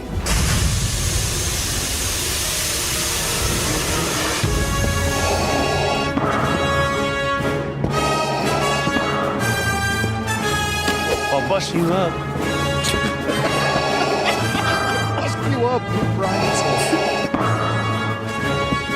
I find your lack of faith disturbing. Oh, no. You've misunderstood me. It's jokes. I got jokes. I got jokes. This guy.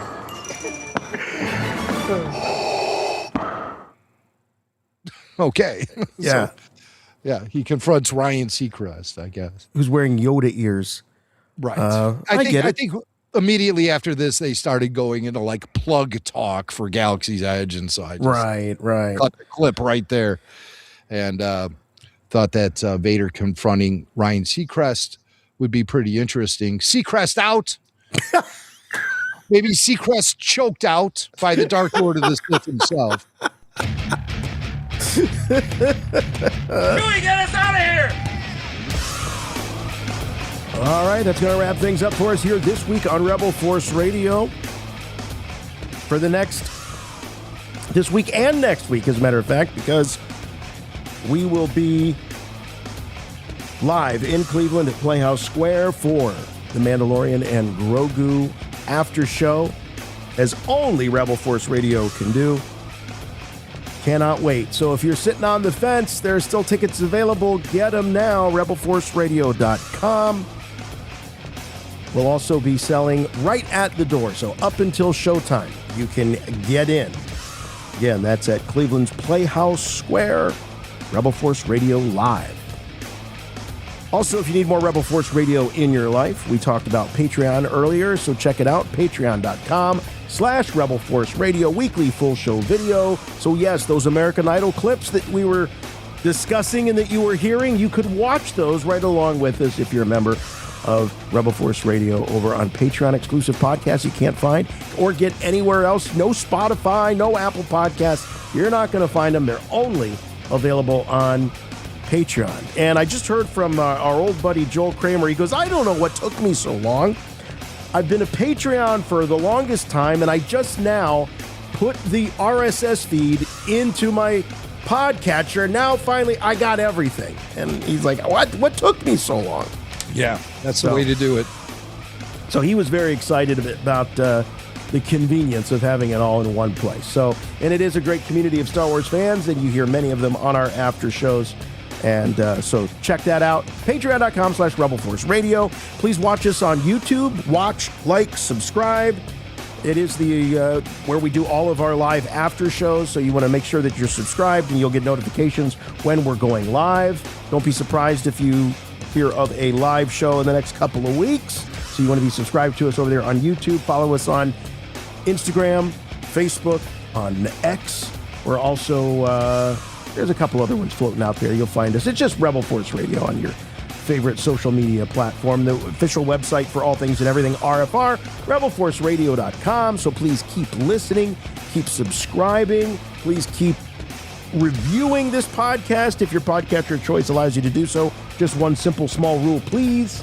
Make them good. All right, that's it. We'll see you next time, and really looking forward to seeing everybody here in Cleveland. It is going to be a blast. So until then, for Rebel Force Radio, I'm Jason. And I'm Jimmy Mack. And remember, The Force will be with you, always.